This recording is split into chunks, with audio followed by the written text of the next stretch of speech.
वंशविख्यातं ज्ञानदानपरायणं विनायकं वन्दे भुवनमुक्तये ज्ञानप्रतापविलसद्वचनामृतं च अद्वैतभावपटुताहितबुद्धिरस्य ज्ञानेश्वरस्तु भगवान् अवतीर्णैव श्रीरङ्गनाथ गुरुराज नमोऽस्तु तुभ्यं।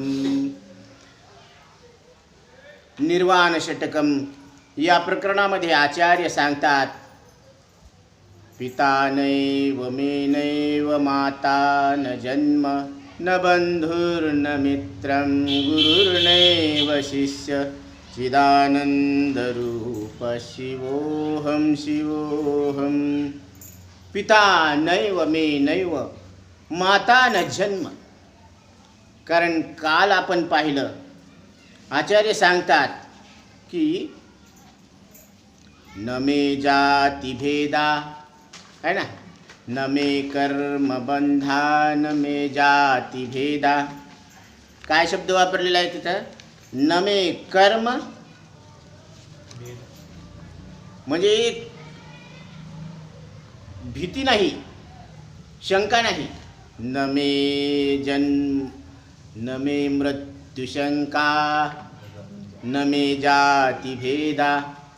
पिता नैव मे नैव माता न जन्म न बंधुर्न मित्रं गुरुर्नैव शिष्य चिदानंदरूप शिवोऽहं शिवोऽहं।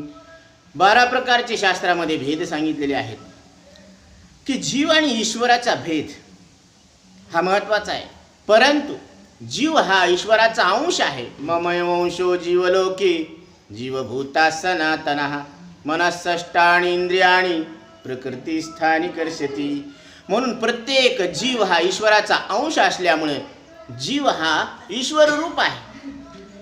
कारण दर्पणीचे दुसरे भासे परिते असे एकच। दर्पण आरशामध्ये दुसरं भासत असतं, पण ते असायला किती आहे? एकच। दिसायला 2 आहे पण असायला 1 आहे। दुसरा फरक आहे जीव जीवाचा भेद, परंतु हे दोन्ही जीव ईश्वराचेच अंश असल्यामुळं त्यांच्यात सुद्धा भेद असणं शक्य नाही। कारण कोण्याही जीवाचा न घडो मत्सर वर्म सर्वेश्वर पूजनाचे। म्हणून जीव देव असल्यामुळं त्या ईश्वराची पूजा करणं म्हणजे जीवाची पूजा करणे। म्हणून जीवाजीवामध्ये भेद नाही, कारण जीव अवघे देव खोटा नागवी संदेह।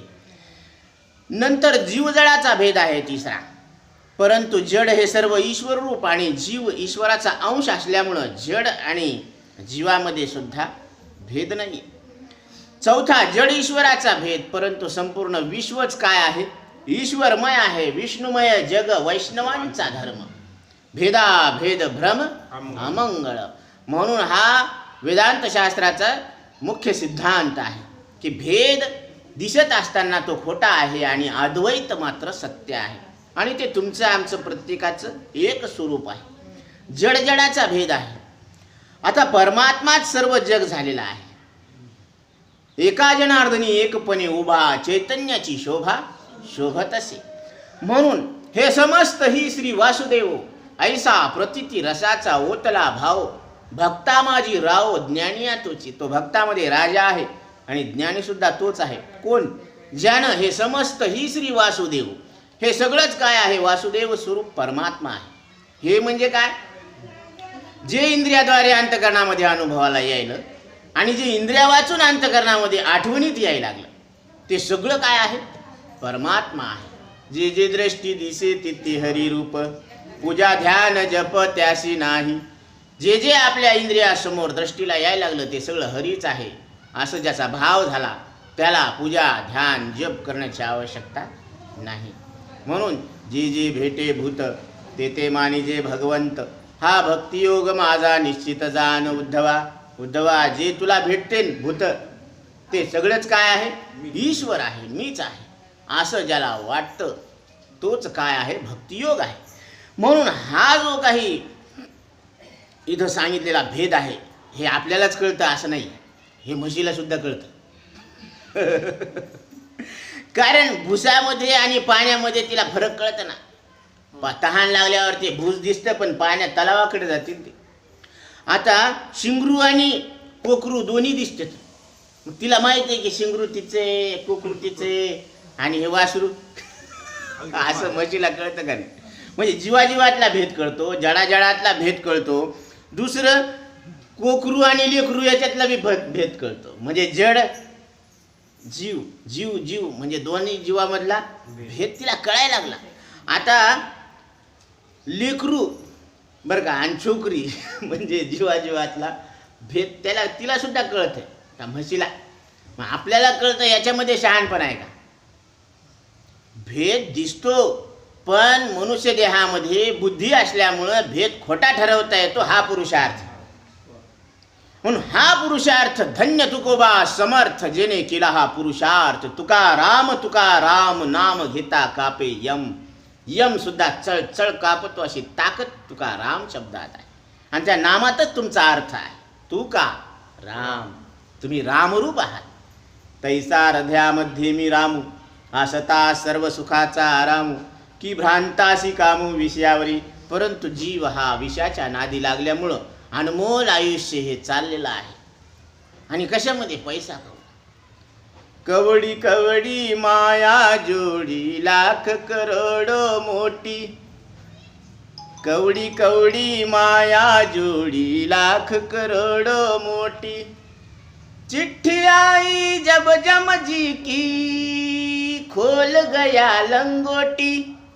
चिट्ठी आई जब जमजी की, खोल गया लंगोटी. भजो रे मन गोविंदा, भजो रे मन गोविंदा. हे कवडी कवडी माया जोडायला लागलेत आणि कधी पुकार होईल काहीच सांगता येत नाही. मग हे सगळं सोडून द्यावं लागतं की तर तिथं ब्रेक घ्या म्हणावं लागतं, थोडं थांबा म्हणावं लागतं? काहीच नाही, लवकर निघा म्हणते ते आटपा. म्हणून हे हाड़ जले जैसी लकड़ी की मोली, बाल जले जैसी घास की पोली. इस तन धन की कौन बढ़ाई, देखत नैनन में मिट्टी मिलाई.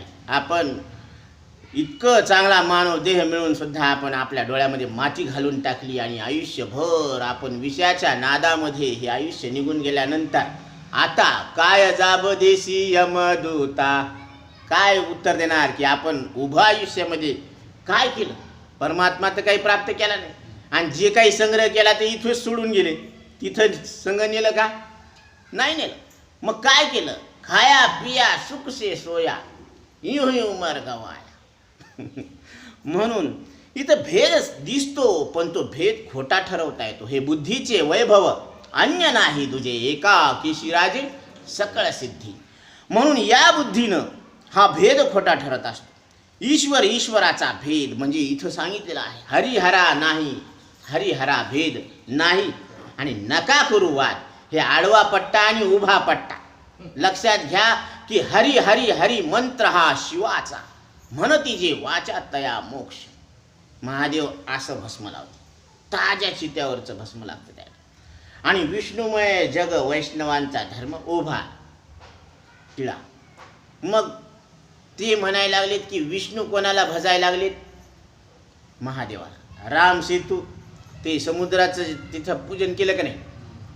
सेतू म्हणजे समुद्र उल्लंघून जायचं, आता लंकेवर स्वारी करायची, तर मग तिथं त्यांचं पूजन केले. रामेश्वरम हां पिंड तयार केली आणि तिथं अभिषेक केला.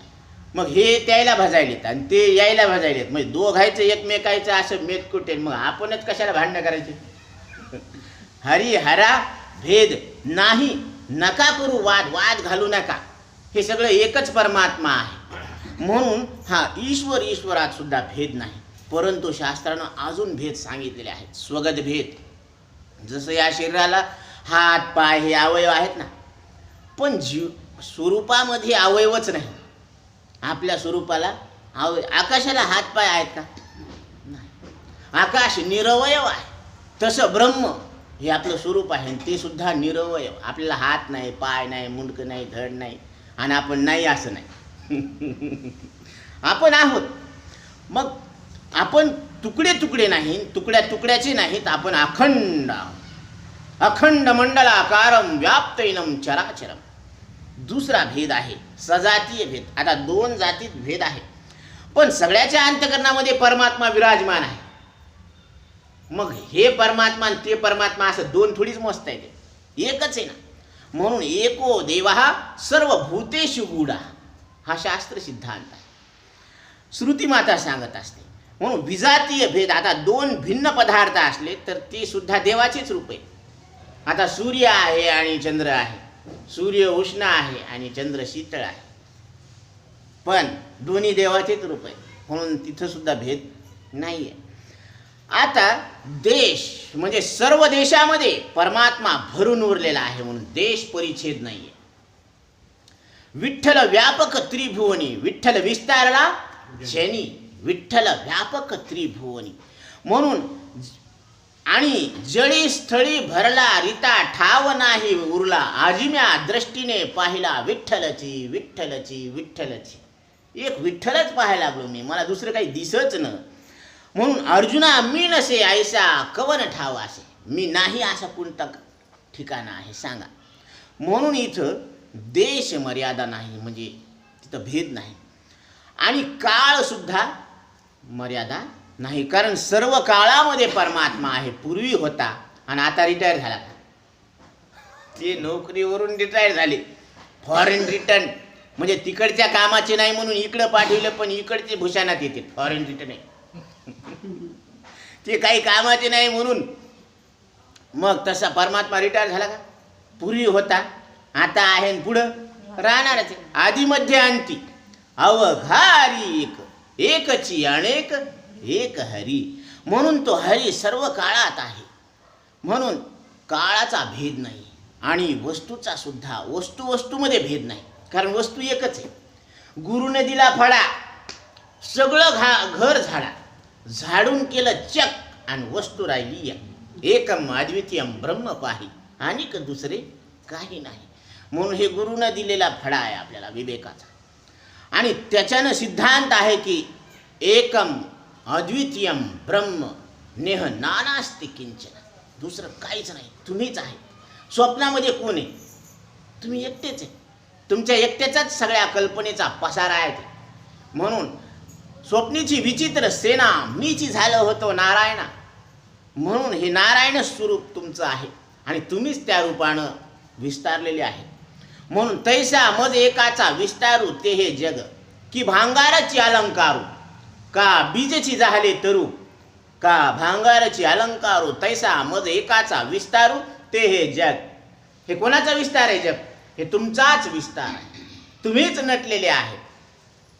म्हणून अनंत रूपे अनंत वेशे देखिले म्या त्याशी, बाप रखुमा देऊर खूण बाणली कशी. हे तुम्ही खूण बाणा गाठ बांधलो की तुमच्याशिवाय कोणी नाही आहे सृष्टीवर, मग तुम्ही भीती कशाची? कोरा कागद निळी शाई, आता कोणाची भीती नाही. सगळा कागद कोरसा झाला आपला कोरा, 7/12 कोरा करून दिला का नाही? तसा आपला सुद्धा 7/12 कोरा करायचं की आता हे जन्म आणि मरण कोणाच्या नावावर टिपायचं. आता हे देहाला मी माझा आणि खरं समजत ना, त्या प्रश्न पडला, यम गोंधळला. आता हे हिशोब कोणाच्या खात्यावर मांडू? मेरे मालिक के दुकान में सब लोगों का खाता है, पण याचा खातच दिसेल.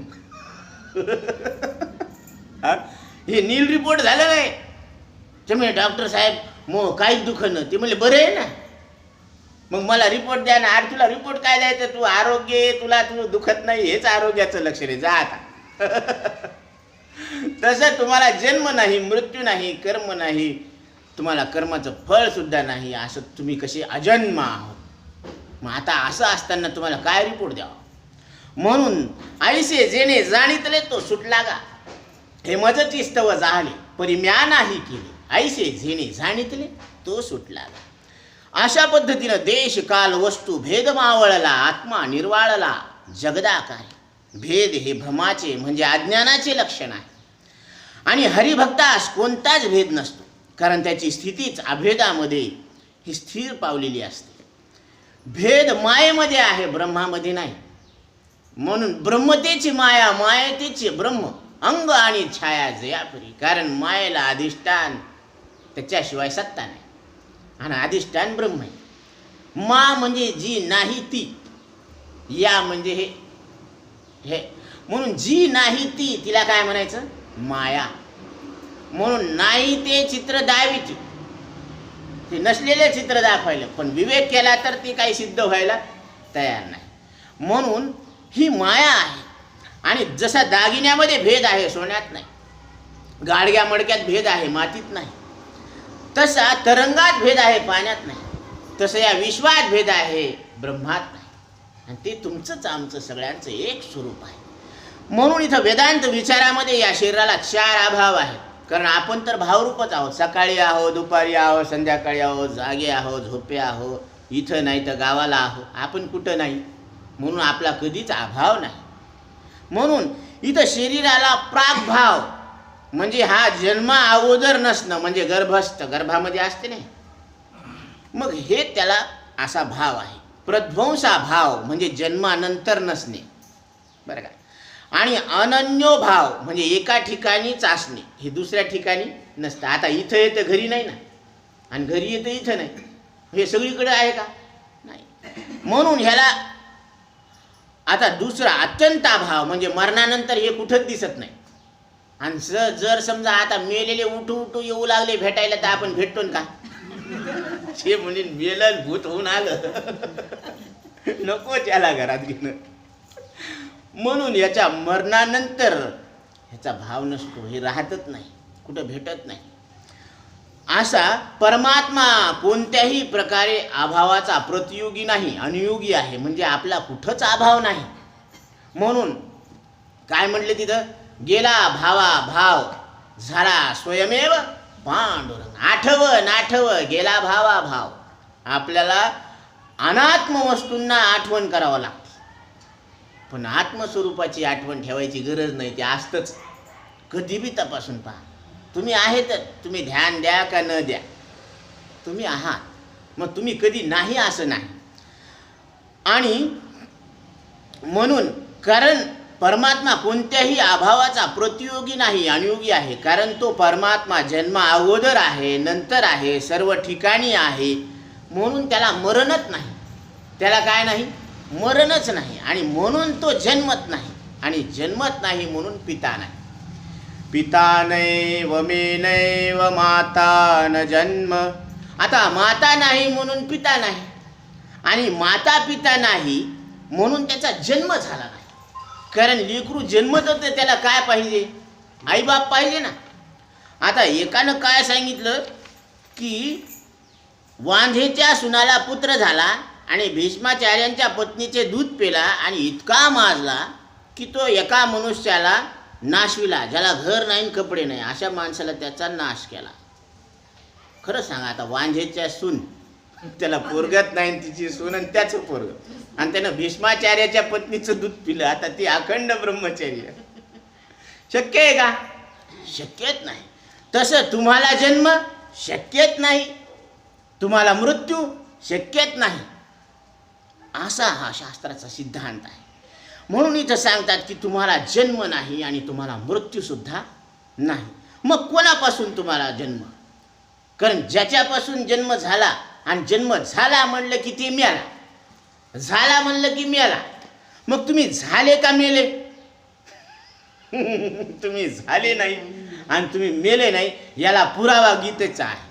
श्रीमद भगवद्गीता हे तुमचं गीत आहे. ते भगवान गार हे काय गाय लागलेत? जातस्य हि ध्रुवो मृत्युर्ध्रुवं जन्म मृतस्य च तस्माद परिहार्यर्थे नत्वं शोचितुमर्हसि. अर्जुना, ज्याचा जन्म झाला ते एक दिवस नक्की मरणार आहे, हे शास्त्र सिद्धांत. हा उपजेते नाशे नाशिले पुनरपि दिसे, हे घटिका यंत्र जैसे परिभ्रमेगा. पण ज्याचा जन्मच झाला नाही ते मरण का? याचा पुरावा सांगायचा.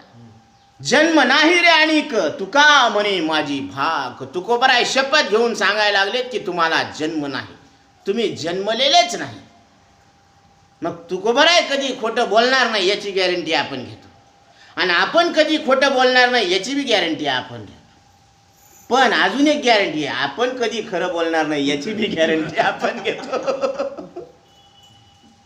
कारण तुकोबराय जे बोलायले ते खरं आहे, बरं आहे, सोपं आहे, ना आपल्याला आवडायला लागलं. नाही तर बोला, तुम्हाला मरण आवडतं का? पोथी आटपून घेऊ आपण, तेच कार्यक्रम करू. आवडत न मरणे निर्विवाद पडिये जगा. न मरणं प्रत्येकाला आवडत असतं, पण न मरणं असतं हे माहीत नसतं. आणि ज्यांना माहीत असतं त्यांच्या संगतीत आपण जात नसतो. आणि ते सांगायला लागलेत, अमरहा अमरहा, खरे की पहा खोटे, न म्हणा देह माझा ऐसा मग भरवसा कळेल. तुम्ही या मरणाऱ्या देहाला मी माझा आणि खरं समजणं सोडा, तुम्ही आताच न मरणारे परमात्मा. एवढंच नाही, ज्ञान झाल्यावरच तुम्ही न मरणारे का भ्रमकाली सुद्धा न मरणारे. क्या बात आहे. तुम्हाला भ्रम असताना सुद्धा तुम्ही न मरणारेच आहात, कारण भ्रम खोटा आहे. भ्रमकाली तिथं सर्प आहे का दोरीचे, दोरीवर सर्पाचा भ्रम होत असताना सुद्धा दोरीचे, ती विषारी झाली नाही. तसं आणि दोरीचं ज्ञान झाल्यानंतर ती दोरी आहेच, याच्यात काही नवल नाही, पण भ्रमकाली सुद्धा ती दोरीचे. तसं भ्रमकाली सुद्धा तुम्ही 100% हरी येतात.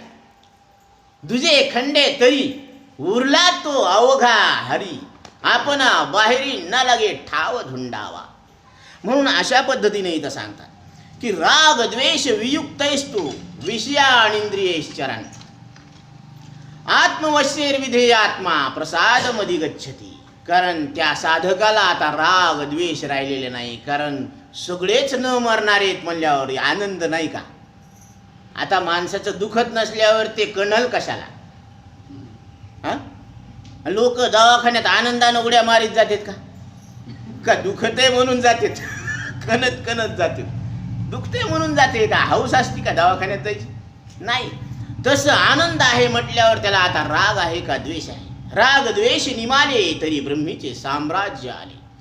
म्हणून तुका म्हणे देह भरिला विठ्ठले, काम क्रोधे केले घर रिते. अशा कर्मयोगी साधक राग द्वेष रहित झाल्यामुळं स्वतःच्या इंद्रियाला वशमध्ये करून घेतो आणि विषयाचे सेवन हे निर्मळ अंतकरणानं करत असतो. म्हणून त्याच्या सर्व दुःखाचा नाश होतो. असं आचार्य आपल्याला सांगतात. काय सांगतात.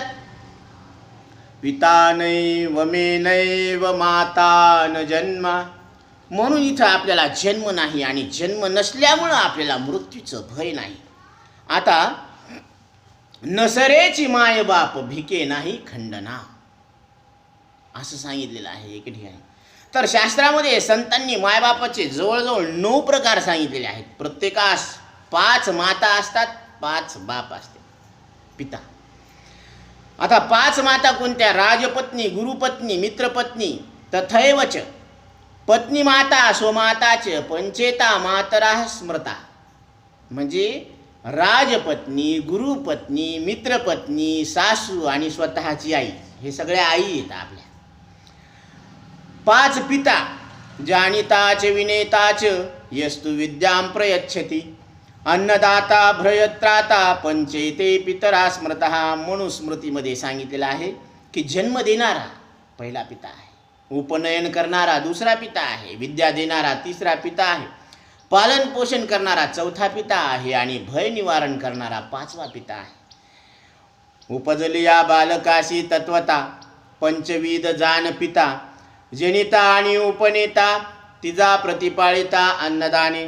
जो भयापासून सोडविता, जो बंध विमोचन करविता, जो देहाचे मरण चुकविता, तोही पिता. शास्त्रार्थे श्रीमद भागवतामध्ये असं सांगतात. नाथ भागवतात सुद्धा आलेला आहे. यांचा थोडासा विचार केल्यावर 4 माता पिता वेगवेगळे आहेत. स्वतःचे माता पिता महत्त्वाचे आहेत, कारण शास्त्र संत सांगतात की हे प्रत्यक्ष देव आहेत. मातृदेवो भव, पितृदेवो भव, आचार्य देवो भव. कारण अशी पवित्र संस्कृती आहे, ही हिंदू संस्कृती आहे की ज्या संस्कृतीमध्ये माता पिता आणि गुरूंना ईश्वर म्हणून पूजल्या जातं. या पवित्र संस्कृतीमध्ये आपल्याला पवित्र असा हा नरदेह मिळालेला आहे आणि या पवित्र नरदेहामध्ये निर्वाण षटकम आचार्यांचं पवित्र ज्ञान आपल्याला ऐकायला मिळत आहे. हे आपलं परम भाग्य आहे. यांची सर्व प्रकारे सेवा करायला पाहिजे. मातरम पितरम चैव साक्षात प्रत्यक्ष देवताम मत्वाग्रही निषेवयते सदा सर्व प्रयत्नतः. मनुस्मृतीमध्ये सांगितलेलं आहे की माऊली सांगते सकळ तीर्थाची धुरे जी एका माता पितरे तया सेवेसी कीर शरीरे लोन कीजे. आई वडील हे तीर्थरूप आहेत. माता विठ्ठल, पिता विठ्ठल, गुरु विठ्ठल, गुरुदेवता विठ्ठल, तीर्थ विठ्ठल, क्षेत्र विठ्ठल. आई वडील हे काय आहेत? गुरु आहेत.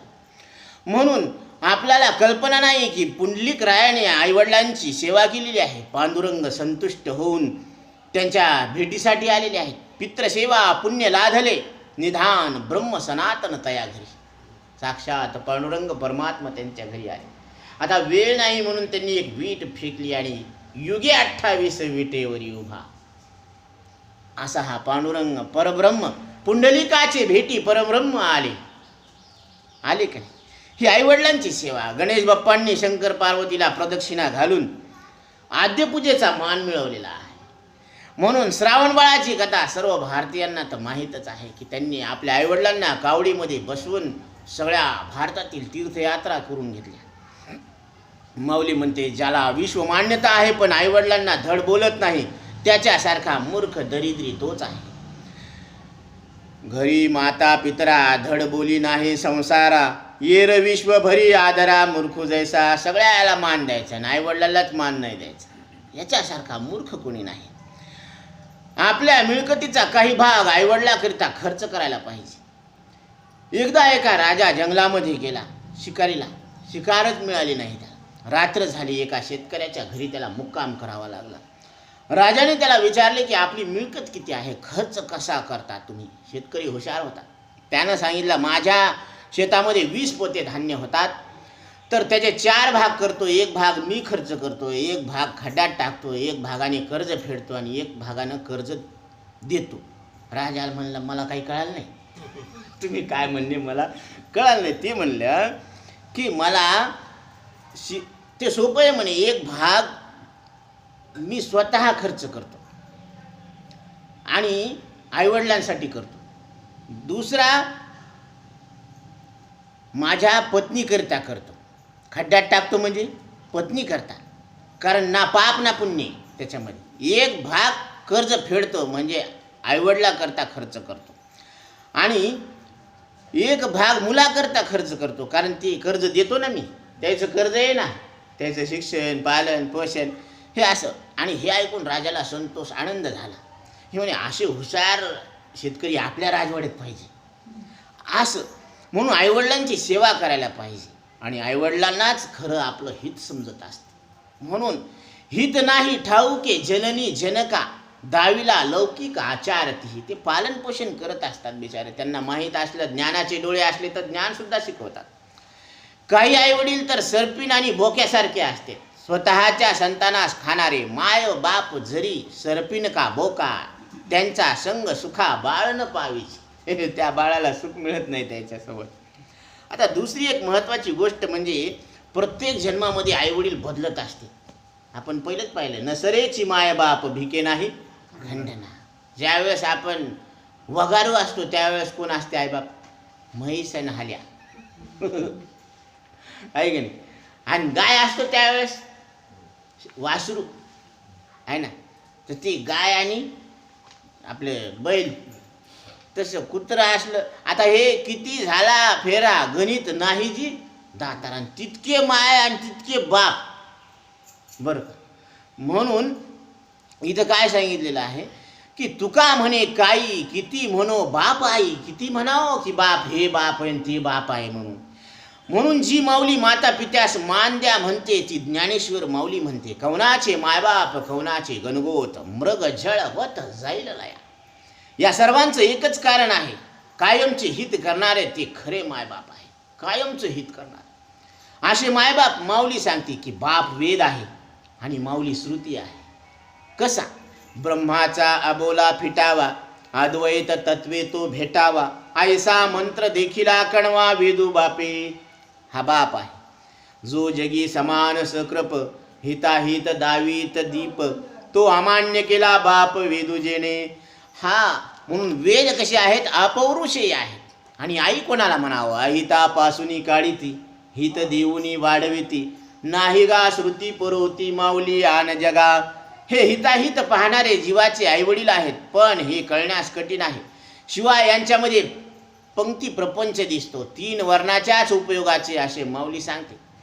वेद संपन्न होय ठाई, परिकृपणायसा आन नाही, जे कानी लागला तेही वर्णाच्याची.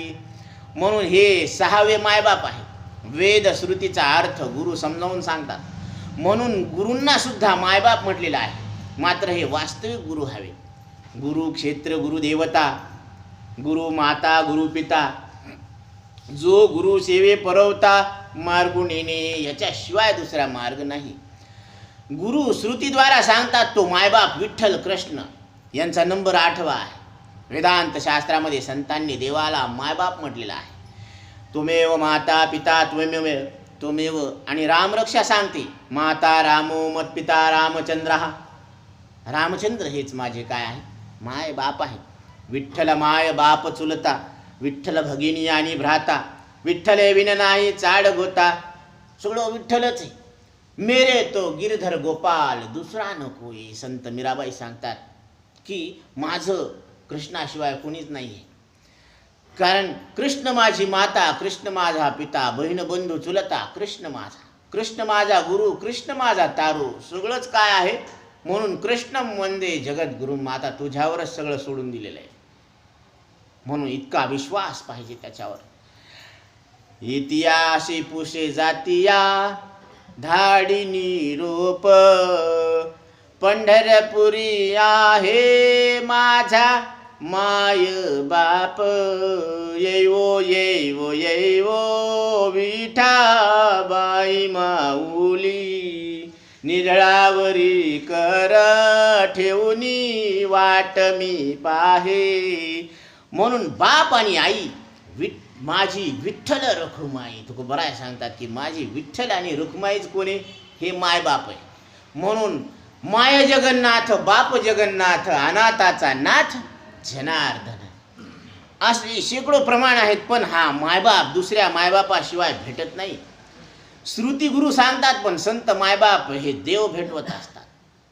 म्हणून खरे मायबाप संतच आहेत. तुम्ही संत माय बाप कृपावंत, कायमी पतित कीर्ती वाणू. आजीचे हे मज तुम्ही कृपादान दिले, संत जन माय बापे. असे मायबाप तुम्ही आहात. साधकांचा मायबाप दर्शने हरे ताप, सर्वाभूती सुखरूप ज्ञानोबा माझा. हे माय का? कारण स्वभाव कसा आहे, कारुणिक आहे, करुणा आहे, सांभाळणारे आहे, जागविणारे आहे, शिकविणारे आहेत, म्हणून माय आहे. आणि बाप कशामुळे आहे? कारण परमार्थरूपी संपत्ती साधकांच्या नाव करणारे आहेत, म्हणून बाप आहे. कारण यांनी आपल्यासाठी रजिस्ट्री लिहिलेली, कोणती? ज्ञानेश्वरी. ह्या रजिस्ट्रीमध्ये आपण उघडून पहा, ब्रह्मसाम्राज्य दीपिका, वर्णियली गीतेची टीका, विठोबाचा प्राणसखा ज्ञानोबा माझा. ही तुमच्या आमच्या नावाची रजिस्ट्री करून ठेवली. म्हणून हे बाप आहे. कोणाची? आपली. कृपा कटाक्षे निहाळिले, आपुल्या पदी बैसविले, असे आपल्या पदावर नेऊन बसवत असतात. म्हणून हे माय आहेत आणि हे बाप आहेत. म्हणून इथं आचार्य सांगतात, पिता नैव मे नैव माता न जन्म, न बंधुर्न मित्रं गुरुर्नैव शिष्य, चिदानंद रूप शिवोहम शिवोहम. अशा प्रकारे आचार्य आपल्याला आत्मज्ञानाचा, ब्रह्मज्ञानाचा उपदेश करतात की या जीवानं मनुष्य देहात आल्यानंतर आपल्या स्वरूपाची ओळख करून घ्यावी. याच्यातच मनुष्य देहाचं सार्थक आहे. राहिलेला विषय आपण नंतर. पुंडलिका वरदे हरिविठ्ठल श्री ज्ञानदेव तुकाराम.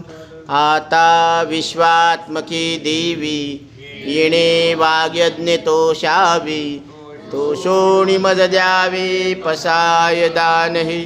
जे खळांची व्यंकटी सांडो, तया सत्कर्मी रती वाढो.